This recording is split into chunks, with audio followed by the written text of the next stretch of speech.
Imagine you are standing in an infinite dark field. There is no sound, no reference points, just darkness stretching in every direction forever. You hold a flashlight in your hand. You turn it on. The beam of light shoots forward. It moves fast, incredibly fast. So fast that to your eyes it seems instantaneous. There is no delay between flipping the switch and the light appearing ahead of you. It just arrives. Now, here is where things get interesting. Imagine you start running. Not casually, not for exercise. You sprint as fast as you possibly can. You push your body to its absolute limit. Your legs burn. Your lungs gasp for air. You reach your maximum speed, whatever that is for you. Maybe 30 kilometers per hour, maybe faster. The beam of light is still ahead of you, so you push harder. You find an airplane. You strap yourself into the cockpit and accelerate. You fly at 900 kilometers per hour, still faster than any land vehicle, still faster than any human can run. The light beam is still ahead of you. You find a rocket. You climb aboard. You ignite the engines.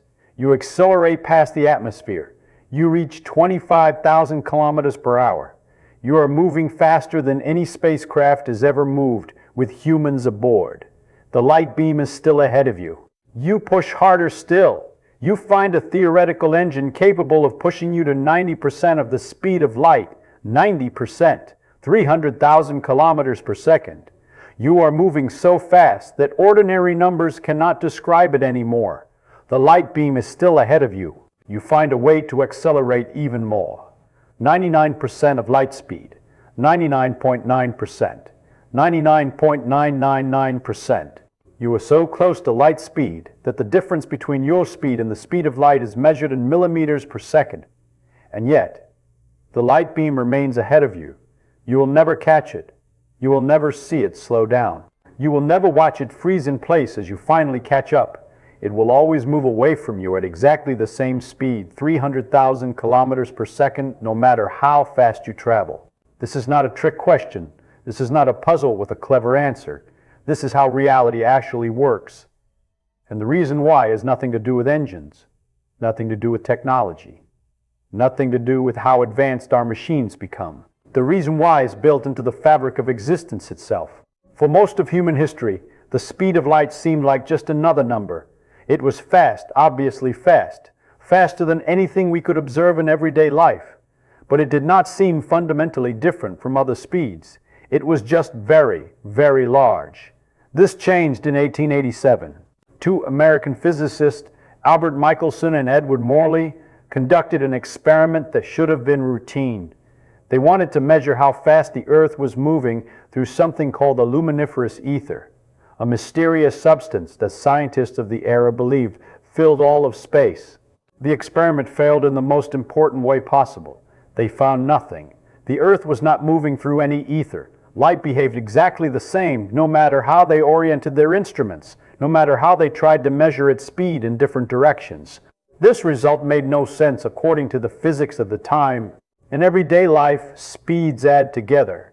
If you are on a train moving at 100 kilometers per hour and you walk forward through the train at 5 kilometers per hour, someone standing beside the tracks sees you moving at 105 kilometers per hour.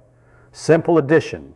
This is how the universe seems to work. If light behaved this way, then a person standing still would measure light moving at 300,000 kilometers per second. A person moving toward the light source would measure light moving faster than 300,000 kilometers per second. A person moving away from the light source would measure light moving slower. But this never happens. No experiment in the history of science has ever measured light moving at anything other than exactly 300,000 kilometers per second. Not faster, not slower, always the same. To every observer, in every direction, under every possible condition. This is not a theory. This is an experimental fact, confirmed millions of times since Michelson and Morley first asked their question. And it completely breaks everything we thought we knew about how motion works. Physics in the late 19th century faced an impossible choice. Either the laws of motion that Newton had given us 3 centuries earlier were wrong, or space and time themselves were not what we thought they were. One of these had to be false. The universe forced physics to choose, and the choice it forced would change everything. Let us start with something familiar. You are in a car moving at 60 kilometers per hour. You throw a baseball forward at 40 kilometers per hour relative to the car. Someone standing on the sidewalk sees the baseball moving at 100 kilometers per hour. This is intuitive. This is how the world works. Now imagine you have a flashlight instead of a baseball. You are in a spaceship moving at half the speed of light, 150,000 kilometers per second.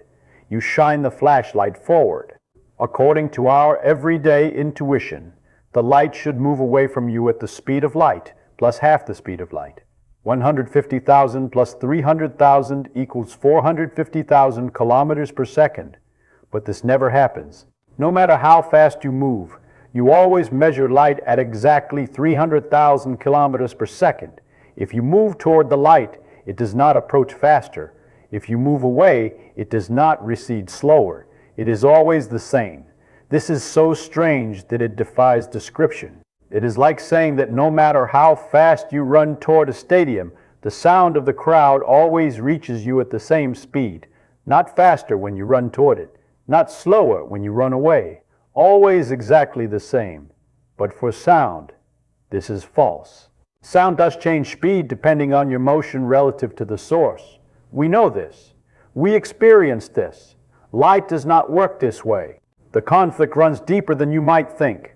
Physicists in the early 20th century tried everything they could think of to preserve the old way of adding speeds.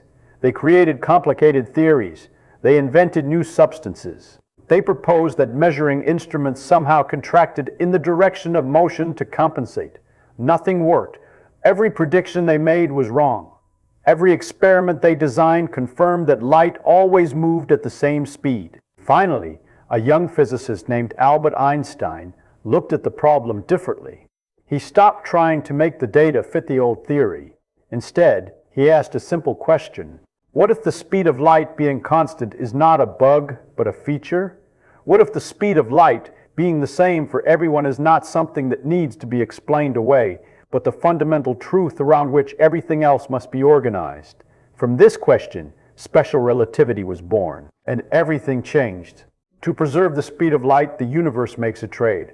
If speed cannot change, something else must change instead. That something else is everything you thought was fixed about reality. First, time. When you move fast, time does not pass at the same rate for you as it does for someone standing still. Your clock ticks slower, your heartbeat slows, your thoughts proceed more slowly relative to the rest of the universe. This is not an illusion. This is not a trick of perception. This is a genuine change in the rate at which time flows. If you travel at 90% of the speed of light for what feels like 10 years to you, when you return to Earth, 50 years will have passed. Your friends will be old. Your children will be middle-aged. The world you knew will be a memory. Second, length. Objects contract in the direction of motion. A spaceship that looks 100 meters long to someone standing still will appear shorter to you as you move past it. Not because it is actually compressing. Not because it is actually compressing. Not because of any physical force. The space itself is different. This is not like ordinary compression. The entire universe is organized around this effect. The distances between points change depending on how fast you are moving relative to them. Third, mass. As you approach the speed of light, your effective mass increases. You become harder to accelerate, not because you are gaining matter, not because you are accumulating material. The property we call mass simply does not behave the same way at high speeds as it does at low speeds. This is why you cannot reach light speed. The faster you go, the harder it becomes to go faster. Not by a little, by an enormous amount. By an amount that grows without limit as you approach the speed of light. These effects, time dilation, length contraction, and mass increase, are not separate phenomena. They are different perspectives on the same underlying reality. They are consequences of one simple fact. The speed of light cannot change. Everything else adapts to make this possible. Let us return to that impossible chase. You are chasing a beam of light. You accelerate faster and faster. Your clock slows down compared to clocks on Earth. Your body contracts in the direction of motion. Your mass increases, making each additional increment of speed harder to achieve. As you approach the speed of light, these effects become extreme. Your clock slows to a crawl. Your body contracts almost to nothing. Your mass approaches infinity. You will never reach light speed. The light will always move away from you at 300,000 kilometers per second. And here is the strange part. To you, it will still look like light is moving at 300,000 kilometers per second. Your distorted time and space make the mathematics work out. This is not a paradox. This is not a puzzle. This is simply how the universe is built. Here is the critical point that makes faster than light travel impossible. To reach the speed of light, you would need infinite energy. Not a lot of energy, not a vast amount of energy, not more energy than exists in the observable universe. Infinite energy. As you accelerate toward the speed of light, your momentum increases, but it does not increase linearly. It does not increase proportionally to your speed. It increases in a curve that grows steeper and steeper, rising toward infinity as you approach the speed of light. At 50% of light speed, the energy required is manageable. At 90%, it is large but conceivable. At 99%, it requires technology far beyond anything we can imagine. At 99.9%, it exceeds the total energy output of our sun. At 99.999%, it exceeds the total energy output of our entire galaxy. And no matter how close you get, the remaining distance to light speed always requires more energy than you have ever used before. The curve never flattens. The requirement never becomes reasonable. It simply continues to rise toward infinity. This is not a technological limitation. This is not a problem that future engineering might solve. This is a law of nature. No engine can supply infinite energy. No fuel can store infinite energy. No process in the universe can produce infinite energy. Infinite energy does not exist. It cannot exist. The concept itself is meaningless in our universe. Therefore, nothing with mass can ever reach the speed of light. The universe does not push you back when you try to accelerate faster. It does not create a physical barrier. It simply makes acceleration meaningless. The harder you push, the less progress you make. The closer you get, the further light speed seems to recede. Think of trying to reach a point that does not exist. Imagine trying to walk to the end of a circle. No matter how far you walk, you never arrive, because there is no destination. Accelerating toward light speed is like this. The destination does not exist. The effort never produces the result you seek. And this is why you will never catch that beam of light. Here is a question that naturally arises. If nothing with mass can reach light speed, how can light itself move at light speed? The answer is simple and profound. Light does not have mass. Everything you experience every day has mass. Your body has mass. The air you breathe has mass. The earth has mass. The sun has mass. Mass is the resistance of an object to being accelerated. Mass is what makes things hard to push. Mass is what makes things require energy to move. Light has no mass. Photons, the particles that make up light, are massless. They experience no resistance to motion. They do not require energy to move. They simply exist and move at the speed of light by their very nature. But there is something even stranger. Light does not experience time. Imagine a clock traveling with the beam of light. From your perspective on Earth, the clock is moving at 300,000 kilometers per second. But from the perspective of the photon itself, if such a thing can be said to exist, no time passes. The photon is emitted and absorbed in the same instant. It does not experience duration. It does not experience distance. Its entire existence is instantaneous. A photon that leaves the sun takes 8 minutes to reach Earth according to our clocks. But according to the photon itself, the emission and absorption happen at the same moment. There is no journey. There is no passage of time. There is no distance traveled. This is why light can move at light speed. It does not have to accelerate to that speed. It does not have to overcome any resistance. It simply moves at light speed because that is the nature of massless particles. Light does not obey the rules of space and time. Space and time obey the rules required for light. Everything else in the universe is constrained by the speed of light. Everything else must move slower than light.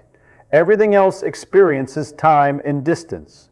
Light is different. not because it is fast, but because it exists outside the rules that constrain everything else.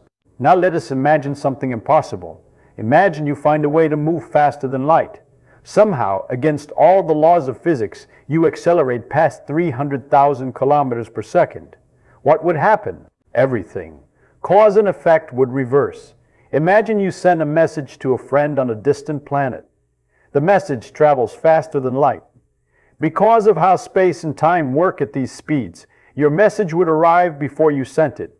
You would receive a reply before you asked the question. You would see an explosion before the bomb went off. You would watch a glass fall and shatter before anyone pushed it off the table.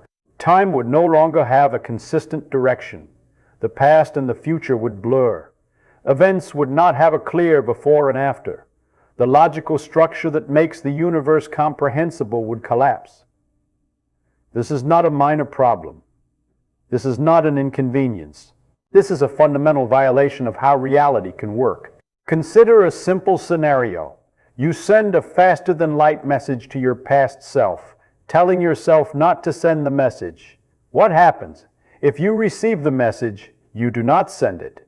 If you do not send it, you do not receive it. If you do not receive it, you send it. The logic becomes circular. There is no consistent answer. The universe would be unable to determine what actually happened. This is why physics does not allow faster-than-light travel. It is not because we have not figured out the right engine yet.